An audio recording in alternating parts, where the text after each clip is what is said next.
Bonjour et bienvenue dans votre revue de presse de ce vendredi 3 mai 2019.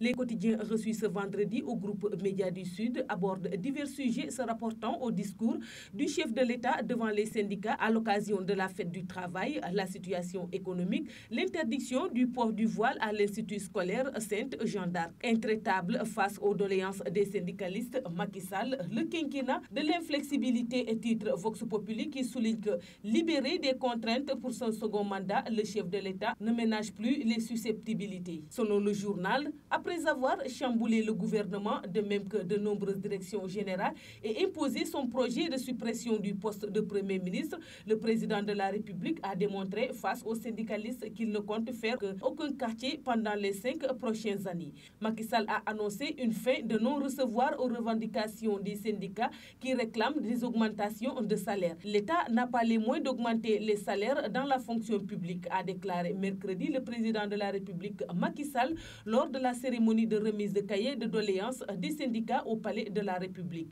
Nous n'avons pas les moyens d'augmenter les salaires aujourd'hui, nous ne le ferons pas. Il faut que ça soit clair. Ce n'est pas possible, nous pouvons discuter des aménagements, a-t-il notamment dit en wolof, soulignant que l'État a des limites qu'il ne peut pas dépasser. Sud Quotidien souligne que la sortie du chef de l'État n'est pas du goût des syndicats d'enseignement. Ces organisations, selon le journal, y voient une volonté du gouvernement de ne pas respecter les engagements pris. Elles comptent mobiliser leurs forces pour y faire face. Le Témoin constate que face aux provocations de Macky Sall, les syndicalistes s'entre-déchirent, selon le journal, plutôt que riposter aux propos provocateurs du président de la République. Les syndicats ont déclenché une guerre entre eux-mêmes.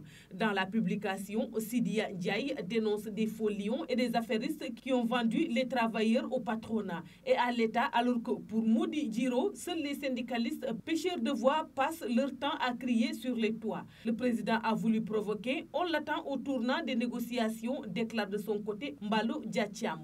Les journaux s'intéressent également à la circulaire de l'institution scolaire Sainte-Jeanne d'Arc interdisant à ses élèves le port du voile.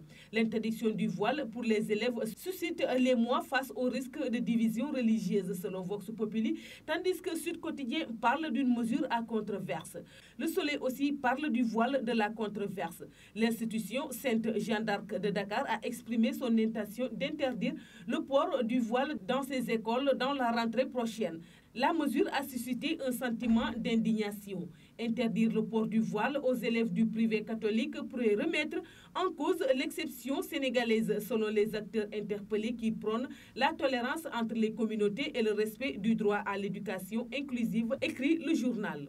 Évoquant la situation économique du pays, enquête titre à sa une la bombe FMI. Même si le chef de l'État fait de la résistance devant le FMI, le risque d'une application de la vérité des prix demeure avec ses conséquences désastreuses, souligne le quotidien. Vivre comme un nabab et demander aux travailleurs de serrer la ceinture, tel est le reproche fait à l'État qui promet de ne faire aucune augmentation de salaire. Cette année, les spécialistes mettent en garde par ailleurs contre une application de la vérité des prix, comme le requiert le FMI, ajoute enquête. En politique, l'observateur note une pression sur Macky Sall à la veille du vote du projet de réforme de la Constitution dont la mesure phare est la suppression du poste de Premier ministre. Différentes organisations promettent de manifester contre le vote de ces textes, souligne le journal. Du moment que le quotidien s'intéresse aux derniers jours du procès des talibés de Cheikh Béthio dans l'affaire du double meurtre de Medinatoul Salam Ambour, leur avenir est désormais